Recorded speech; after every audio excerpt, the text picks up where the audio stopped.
มุงแล้วเด้อไอ้พี่น้องเอ้ยกำลังสิมุงอันนี้ขึ้นไม้ขึ้นต่อกันแล้วเลยติดโตมาตอนนั้นนั่นตั้งเสามามันนี่มุงเลยพี่น้องเอ้ยสาพี่น้องเอ้ยโอเควันนี้เนาะเขาเดินขอบคุณหลายๆอันแม่กับเพื่อนหลายๆเด้อที่ซื้อสิ่งชื่อคองเข้ามาเฮ็ดเฮือน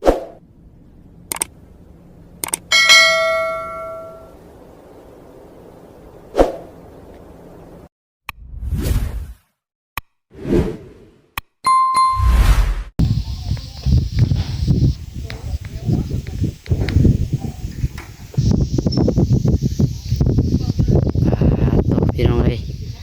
เปิดภาพบรรยากาศมามื้อนี้เนาะบ่ได้เข้ามาเบิ่งเฮือนผู้ช่วยสร้างพุทธเพิ่นหลายมื้ออะไรพี่น้องเอ้ยเนาะเพราะว่าช่วงนี้ยังอยู่กับหมุนเวียนการเกี่ยวข้าวเกี่ยวน้ำทางน้องหลาก็ได้พี่น้องเอ้ยนับภาษาอย่างพี่น้องมาเบิ่งเฮือนผู้ช่วยสร้างพุทธเนาะ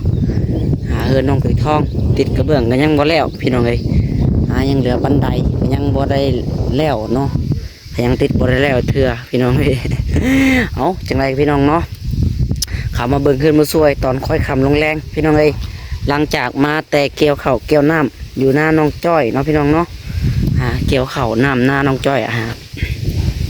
แล้วเด้อพี่น้องเอ้ยเกี่ยวแล้วเนาะยังเหลือแต่ขนบาดนี่พี่น้องเอ้ยเอาจังไรกันเนาะทักทายสบายดี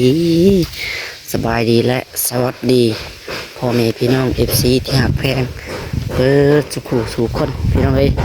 ผมพอกระทานน้องหลาอีกคือเก่าคือเดิมเนาะเพิ่มเติมมาตอนแรกมื้อนี้พี่น้องเอ้ยเข้ามาเบิ่งเพิ่มผู้ช่วยก่อนเข้ามาพบเห็นกอมาขีดแห่เพิ่นเด้ยพี่น้องเอ้ยเนาะโตเข้ามาแล้วนี่คือซีเมนต์คืบหน้าเปลี่ยนแปลงหลายเติบอยู่ดอกพี่น้องเอ้ยเบิ่งนี่เนาะลาวบ่ได้ไปเกี่ยวข้าวเกี่ยวน้ำบ่พี่น้องเอ้ยเกิดได้เฮือนเจ้าของแท้นี่เนาะนี่เสาเพิ่นก็ได้ลังก่อพี่น้องเลยเนาะก่อก็ยังบ่แล้วซ้ำว่าซั่นดินจีเพิ่นเบิดกระเบิ่งเนาะดินจีคือสิยังตัวนี้พี่น้องเลยต่อใส่เราฟังปูนคักแน่ได้พี่น้องเลยโอ้ทันใช้ปูนตัวนี้เนาะวางเลยซื้อกันพี่น้องเลยคักเสียดายอยากปิดเบี้ยวหน่อยนึงพี่น้องเลยสังพุดไล่ตาแล้วเนาะต้องจับเหลี่ยมอีกได้นี่จะสิได้นี่นะต้องจับเหลี่ยมอีกได้เบิ่งเสร็จเรียบร้อยเลยปัดต้องมาเบิ่งเงินครัวก่อนได้พี่น้องเลยบ้านนี้คือเปลี่ยนแปลงลายแท้นี่โอ้ไม่เสื้อหลอกเสื้อล่าก็มีมาเบิดแล้วนี่พี่น้องเลยผู้ช่วยลักเอาเครื่องมาตอนใดอีกนี่พี่น้องเลยเนาะโอ้มุงแล้วเด้อไอ้พี่น้องเอ้ยกำลังสิมุงอันนี้ขึ้นไม้ขึ้นต่อกันแล้วเลยติดโตมาตอนนั้นนั่นตั้งเสามามันนี่มุงเลยพี่น้องเอ้ยสังกะสังกะสีเพราะเนาะสีหยังสังกะสีเพิ่นสีคนละสีบ่สีแดงอยู่ซ้ายผู้ช่วยนะลักเบิ่งเครื่องจนละไรนี่ฮะสีแดงพี่น้องเอ้ยเป็นสีที่โบดบานงามเธอ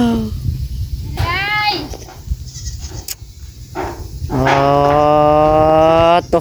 ไปลักเอามาตอนไหนอีกอันนี้นะบ่ฮะวานนี้บ่สวัสดีผู้ช่วยเอาแล้วเอาไหมตอนไหนอีกเมื่อวานนี้ข่อยมาวานนี้คือบ่เห็นเจ้ายังทันได้ตื่นพุ่นน่ะบ่แม่บ่คือว่าข่อยเข้ามาอยู่นะตอนเที่ยงวานนี้คือบ่เห็นน่ะไปเชื่องไว้แจได้น่ะเพิ่นไว้นี่แม่นบ่ข่อยบ่เห็นตัวยาไว้นี่แล้วก็ตัวฉันเพิ่นไว้แสดงข่อยบ่ได้สังเกตฉันเนาะเมื่อวานนี่ย่างเข้ามาลิ้นอยู่พี่น้องตอนนี้นั่งในเฮือนมันแหละเพราะว่าบ่เห็นเครื่องเพิ่นมาแต่เช้าคันก็เห็นข่อยท่วงแล้วก็บ่เห็นลืมบอกเจ้าโอ้ยเนาะเพชรสลากมาแล้วครบหมดแล้วเนาะโดยเพิ่มเลยย่างแต่นั่นท่อห้องน้ำ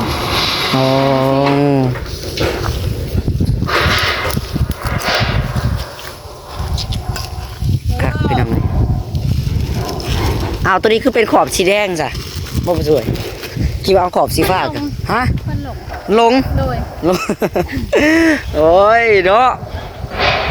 ธรรมดาจะเป็นขอบสีฟ้าเบิดแล้วเนาะ แม่น เออ แต่ย่าดอกเคยมาแต่ไกลมาให้มันแดงปาก ตัวฟ้าตัวแดงเนาะนี่พี่น้องเอ้ยลายสีขนาดเอ้ยขึ้นมาง่อยเบิ่งสูงก่อน เพิ่นลืมได้ล่ะ เนาะ เพิ่นลืมแค่เลยบ่ อ๋อโตคักอยู่ได้พี่น้องเอ้ย เดี๋ยวเนาะ งามแน่บาทนี่งามกว้างไรเฮือนผู้สวยเพิ่นพี่น้องเอ้ยกำลังงานเฮ็ดกับหลังคาอยู่ทั้งมุงทั้งขึ้นไม้ก็เรียบร้อยแล้วพี่น้องเอ้ยคือซีเมนต์มื้นตัวนี้เนาะ บ่แล้วมื้อนี้ได้ ฮะ มันสิเล็กให้แล้วเลย แล้วเลยบ่ซะ อื่นเพิ่นสิ ว้าเฮ้ยเนาะ เพิ่นมาช่วย มื้อมันจะไปเกี่ยวข้าวบ่ เพิ่นมาสิมาช่วยให้มันแล้วเลย มันพวกปุ๋ยเพิ่นน่ะบ่ ยังสิแห้งแล้ว สิเตรียมตัดแล้วก็มุงเลยแล้วเนาะนี่เก็บมุงเลยเลยซะพี่น้องเอ้ยอืม เพิ่นบ่ว่างเพิ่นเนาะ ทางนี้ก็ได้เกี่ยวข้าวก็หากันแล้วหน้าน้องจ้อยก็ได้ แน่ แล้วละได้ มันจะตอกมันจะพันตอก จังได้ยังทันได้คนเลย โอ้ ยังทันได้คนเลย เป็นอยู่เพิ่นแก่มาบาทโอ้ แกน่ะกองมาอยู่หันเลยพี่น้องใกล้ๆก๊อกแป้น้ำหลาเลยพาต้องแกมาพี่ได้อันเบรกอันป้าอยู่หันดอก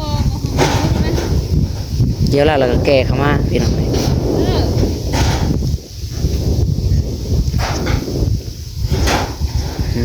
ฮึ มาลงให้อะวะ ฮะ อ้าวทั้งผัดขอบกับสีแดงว่ะ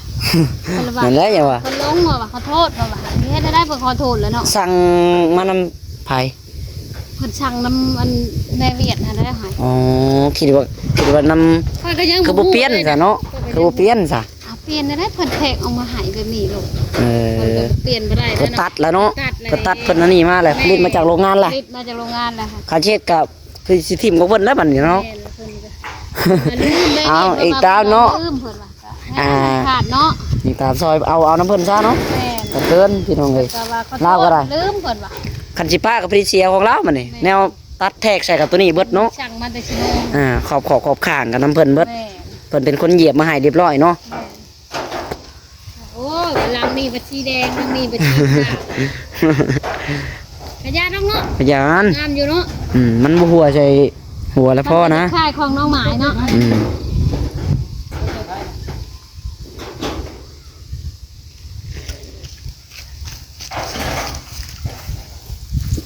แต่ไพ่ อื ว่าม พี่น้องเอ้ยที่โตเฮือนเพิ่นเนาะคักเพิ่นผู้สวยสังพุทธพี่น้องเอ้ยสุดยอด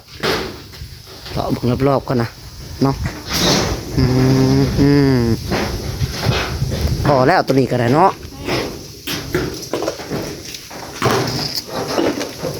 พอคักแล้วเนาะ เฮ้ย บ่กล้าเข้าใกล้เพิ่นได้พี่น้องไอ้เนาะปักไฟตกที่หัวอีกแล้วหัวแตกแล้วเนาะ ลืมแล้วน้องหล่ะใช่เมื่อกี้นี่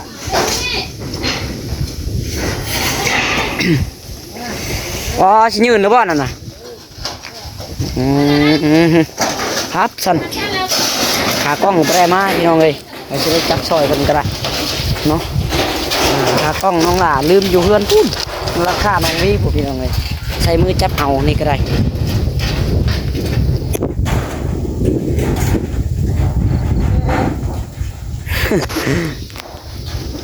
สีแดงเนาะแจ่มงาม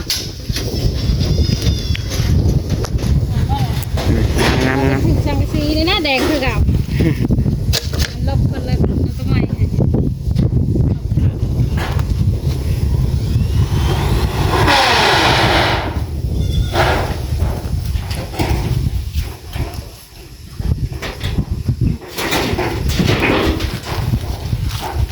ห้ สิมันก็ไว้บอกพอทำงานก็ยังเก็บรายละเอียดบ่แล้วได้เนาะยังหน่อยนึงพี่น้องเพื่อจะหาเก็บก็มันเมียนมันยืนบัดเดียวปลูกยางผู้ช่วยตัวนี้นะ นี่ว่า อืม พัก ปลูกพักบ่ พักแม่ คอยก็ปลูกก็ได้ทำนั้นก็เลย2 นานหรือ3 นานนี่แหละ มันหอมมันได้ปูหอมอ่ะ แม่นพอได้ใส่เชแก้วใส่หยังนั่นแหละ เจ๊ที่ ไข รก็ซื้อหมูปลูกไว้อะไรกันพี่น้องคือเจ้าก็ได้มันอยู่ใกล้น้ำนี่พี่เอาพอกเนี่ยว่าแต่เขาเนี่ยว่าบ่มีน้ำพี่น้องมืดน้ำอยู่นี่เขาว่ามีเงินมีซาดมาก็ได้เนาะมืดแต่น้ำในพี่น้องนี่ตามน้องสอนน้องซาดนี่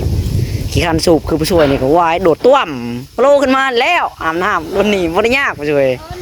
โว้ย เอาไปเลยเนาะ โดนมาเดียวตุ่มขึ้นมาแล้วนุ่งเสื้อ เนาะบ่มีว่าจะใส่แบบใส่สบู่มันต้องใส่ปุ้มมาเดียวเราขึ้นมาเราได้หนาวเด้อากาศก็ลมเย็นเนี่ยพี่น้องเลยโตหน้าชิกตุ่มมาเดียวเราขึ้นมาเราแล้วนุ่งเครื่อง แล้วเนาะแค่โอทีมันจ้ะ นี่มันไปนะ อยู่หน้าบ่ แม่มันผิดวันเช้าแล้วมันออกไปหา ปกติโอทีแล้วเนาะหมักสูตรเนี่ยเนาะปุ้มมาเดียวเราขึ้นมาแล้วนะ นุ่งเสื้อพี่น้องเลยมันหนาวเนาะ มากันล้างมือกินข้าวกับโอ้ยก็กินงอมาล้างน้ำมาหนึ่งได้ก่อนแต่ว่านั่นมาล้างน้ำมาหนึ่งมันทีนี้ได้กินบุเป็นว่ะล้างไหมบ้านเป็นน้ำมันเก่าวันที่มันออกหน้าออกมาละไม้ก่อน ก้อนนิจีเบิดบ่อนั่นคือว่าก่อบ่แล้วซ้ำตัวเห็นก้อนนิจีน้อยเดียวนึงพี่น้องบ่พอซ้ำเนาะตอนได้สั่งมาเติมอีกพี่น้อง ชิมากแน่นอนละ ฮะ มากเลย เป็นอะไรฮะ เห็นว่า บ่ถึก แม่น คิดสูตรบ่ ไปชูเพิ่น โอ้นั่นแหละเฮ็ดใหญ่โพดเนาะ โมเมนต์ใหญ่เนาะมันโมเมนต์ดินจีอันนี้ตัวกอชาวโชว์ค่ะ อ่า นี่มันเป็นดินจีกอเงินเพิ่นว่ะ แม่นแล้ว วันนี้นะ มันเป็นดินจีทหารดินจีลายอันทหารบ่ นี่ว่ามันใหญ่แน่บัดมันสิมางมากอเกิดครัวบาง อื ดัง ม คืนดังไฟเด้ มาเอา แต่ เนาะ ได้แล้วว่าจะกี่มากหรือบ่มากแล้วช่างพูดว่าบางเทื่อก็โบกให้มันใหญ่แล้วก็สิติดกะโลขึ้นทางเทิงหันเพิ่นว่า อืม จากมันแล้วแหละ ตามเนาะอะไรก็ได้ ตามแต่เพิ่นทางเพิ่น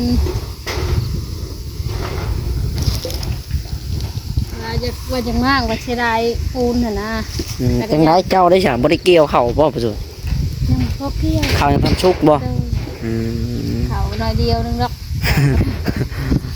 ถ้ามันเพิ่นชุกว่าเฮ็ดกาหล่านะ อืมแน่นแล้วเนาะหมูดำบ่ตัวเองยังไม่ได้ดำจะเล่าก็ได้ เพ พี่ ราะ น้อง ว่านาโนนเด้ อืม นาโนนนาบ่มีน้ำนาดำคนลิ้นพุ่นแหละ พันคนลิ้นคนยังเด้อมาได้เนาะ เลยเดี๋ยวน้ำลังงูกัดยังเฮ้ยลูกเห็นไหม มีตัดจังพุดเนี่ย มีกัดคมนี่ป่ะ อะไรจะตัดสังกะสีไปจักตัดได้อยู่หรอกสังกะสีก็ได้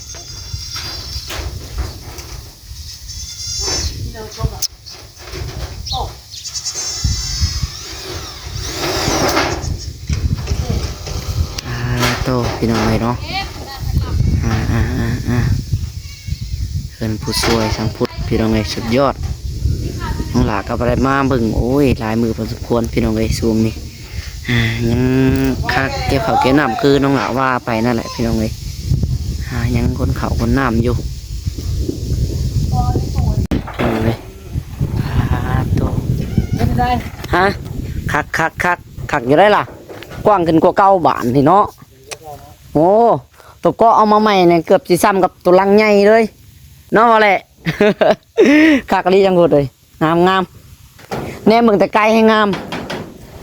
เดี๋ยวมาเลาะมึงก่อนพี่น้องเลยปุกาเขานั่นเดียวเครื่องมือเป็นจิตกจีหัวเนาะอีกแล้วเครื่องพี่เครื่องงานย้อนเลยพี่น้องเจ็บนี่ก็ได้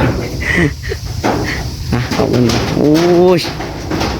สุดยอดแล้วพี่น้องเลยสำนี่เนาะนี่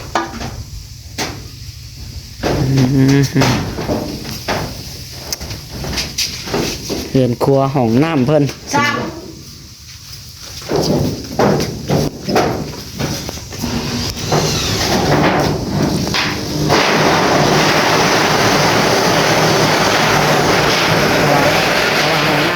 เจ็ดอยู่แถวนี้แหละพี่น้องเลยเนาะทางได้ผู้ช่วยเจ้าเดี๋ยวเดี๋ยวพี่น้องเลยให้บนเจาะนี่ก่อนเดี๋ยวยังถามเลย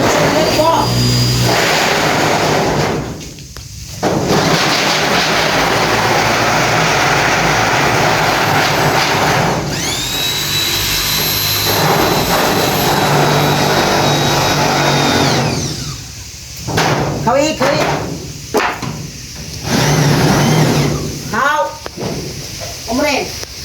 แล้วลงติดตักมาชิด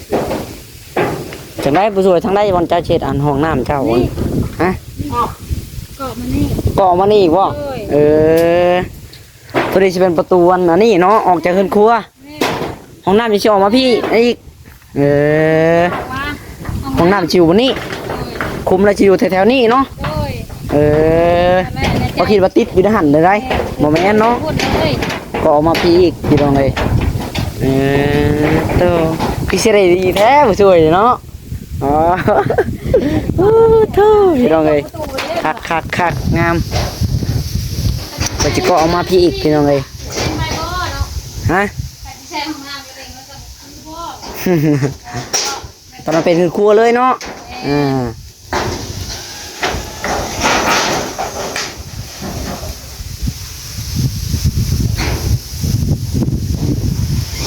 ได้เนาะน้องล่ะ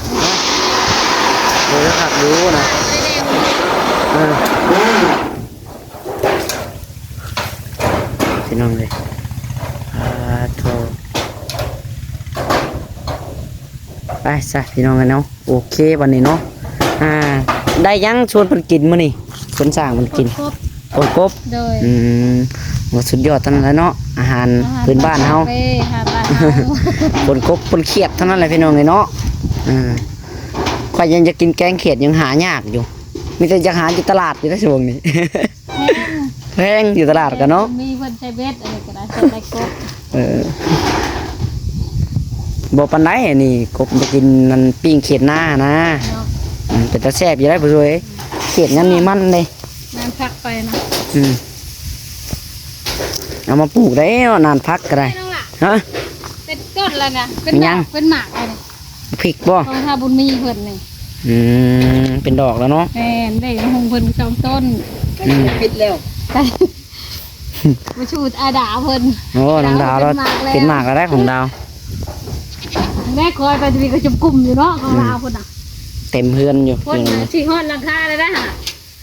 ต้นมะฮงต้นหยัง หงแล้วใหญ่สูงเชิงหลังคาแล้วได้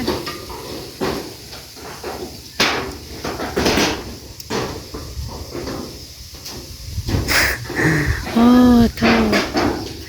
เอาซาพี่น้องเลย นั่นล่ะบ่ ฮะ เบิดแล้วคลิปจ้ะจบละ กำลังมาสิจบแล้วนี่ อยู่พอจบ จังได คุณเพิ่นก็ ขอบคุณกับคุณมันก่อนบ่ เลย โอ้ยมาหาบนนั่งเราได้ซะ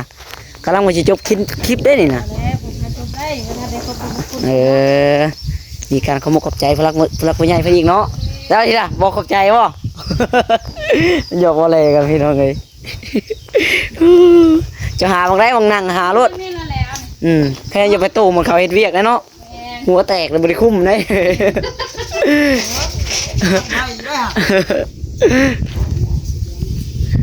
มาให้แล้วเนาะ วางนี่ก็ได้นี่ โอ้แม่น้องจอยยังบ่ขึ้นคอกอยู่เข้าคอกอยู่ พี่พ่อหาอะไรแบงจ่อยเข่าแล้วเดี๋ยวแบก่อน โอ้แม่น้องจอยน้ำไหนนี่น่ะแม่เจ้าคือหลายเด้ แบค่อย8 ตัว เอ้ามาเมื่อใดอีก ได้หมด8 ตัวแล้วได้ บ่ 7 ตัวแบรวม8 ตัวตั้งแบข่อยเองอีกตัวหนึ่งได้8 ตัว ไปนำกันหมดบ่ ไปมันกันเบิดกลางคืนแล้วก็ไล่แยกคอก คือในห้องแยกเสร็จแต่ละคืน ฮะ ก็แม่นลาบ่อยากมาคอกเจ้าบ่ ใคร แม่ จังหว่า คือ เนาะ เสียงห้องอยู่ เป็นห้องหาหมู่กัน เอาสาพี่น้องเอ้ยโอเควันนี้เนาะเขาเรื่อง ขอบคุณหลายๆอันแม่กับเพื่อนหลายๆเด้อที่ซื้ออันสิ่งชื่อของเขามาเฮ็ดเฮือนให้กระท้อยก็ขอให้เอื้อยกับแม่อยู่ดีมีแห้งคนเจ็บภายใดของใครภายนี้เอื้อยกับแม่ทำหน้าที่สิ่งใดก็ขอให้สมความมุ่งมั่นปรารถนาทำหน้าที่สิ่งใดขอให้รับรื่นในหน้าที่การงานให้ขอให้แม่กับเอื้อยเป็นผมโพผมไซให้ลูกให้หลานตลอดปีตลอดไปเด้อสุขภาพร่างกายแข็งแรงสาธุเด้อ จ้าถูกพี่น้องเนาะ ขอบคุณน้องเซลานแล้วก็ หมดแล้วเนาะโอ้ยขอบใจทั้งหลายอีกจ้ะ มีแห้ง ว่าหนุ่ม ขอกราบขอบคุณเอื้อยที่อยู่ฝั่งไทย โดย ที่ชื่อ